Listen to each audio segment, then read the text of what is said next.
The reason this is getting filmed is because I'm trying to raise awareness for something called chronic fatigue syndrome, which is something that my wife has been diagnosed with. And for those of you that don't know what chronic fatigue syndrome is, it's not, oh my God, I'm just so tired, I don't want to work. Because that's called lazy, and that's what I am. That's why I work 1 hour a day. No, that's not what it is. Chronic fatigue syndrome is if you're exposed to too much sound, light, or movement, your whole body can become pretty much paralyzed. Which is scary when you have no idea what this thing is, and your wife, who's a very hard worker, suddenly can't take more than 200 steps in a day, and she's lying on the floor everywhere. So we took her to a doctor. She did blood work. She did imaging. The doctor calls us back for our results. My wife's lying on the floor of the doctor's office. The doctor walks in, and he goes, "Good news. I looked at the blood work and the imaging, and she's normal."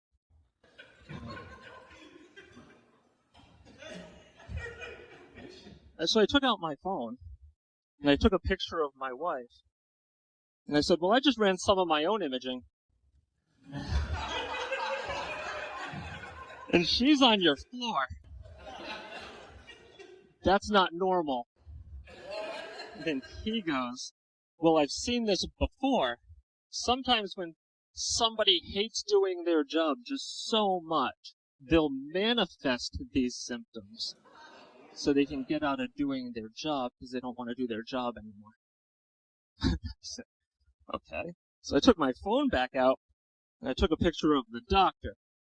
And he said, why are you taking a picture of me? He said, because I want to show you imaging of someone who doesn't want to do their job.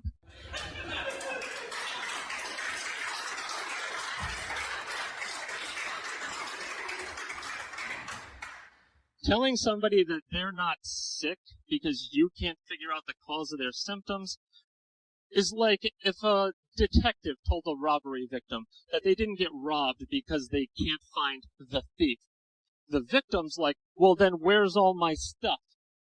And then the cop's like, oh, maybe you just think you had stuff. I'm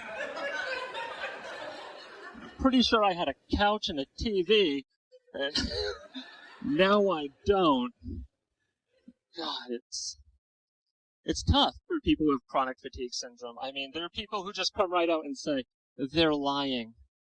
They're lying about having it. It's not real. Which I never understood.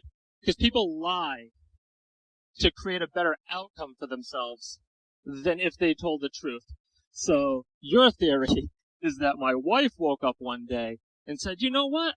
I'm going to start lying because I'm sick of having money, friends, family, activities, hobbies, enjoyment in my life.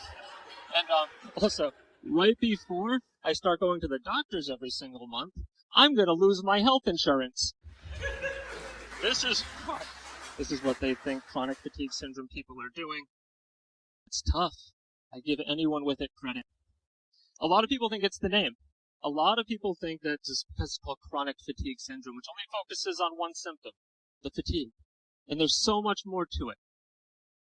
So the doctors got together and it needs more of a medical name for these people who become so exhausted they can barely even articulate words. Needs a different name. So they came up with, to make their life easier, a name called myalgic encephalomyelitis, which, that didn't take me 2 years to learn how to say. So people can barely tell you their names, and you're giving them myalgic encephalomyelitis. And then they say, well, just abbreviate it, which the abbreviations are ME. So then people are like, what's your problem? And they're like, me. And then we're spending time in waiting rooms all the time. And even though the doctors are primarily clueless with this, but at least the people who check you in at these medical facilities are also miserable. Oh my God. I walk in. Hi, I'm Christina. I'm here to check in for my appointment. And then every place hands her a clipboard with medical patient SATs on top of them.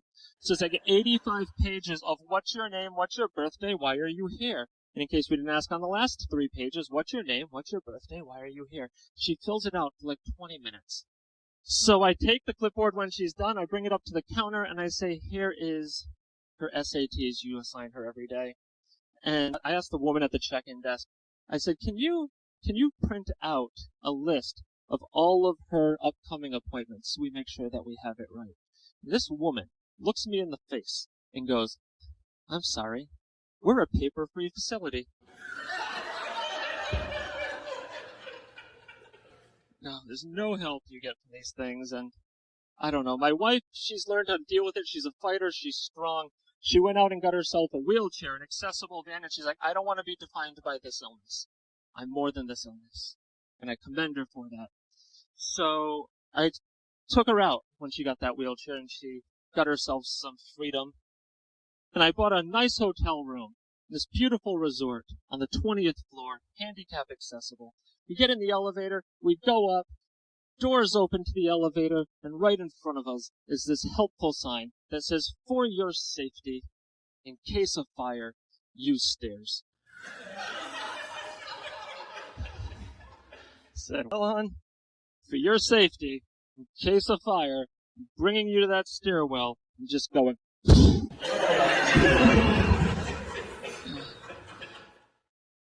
But no, she's not. She's not just that illness. She's so much more. She's a daughter. She's a wife.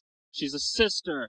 She's a 30-something-year-old white woman who has the same dream as every other 30-something-year-old white woman, and that is to one day be Joanna Gaines. She told me, she goes, I want to have my own renovation show one day. I said, what are we going to call it? The Handy Handicap?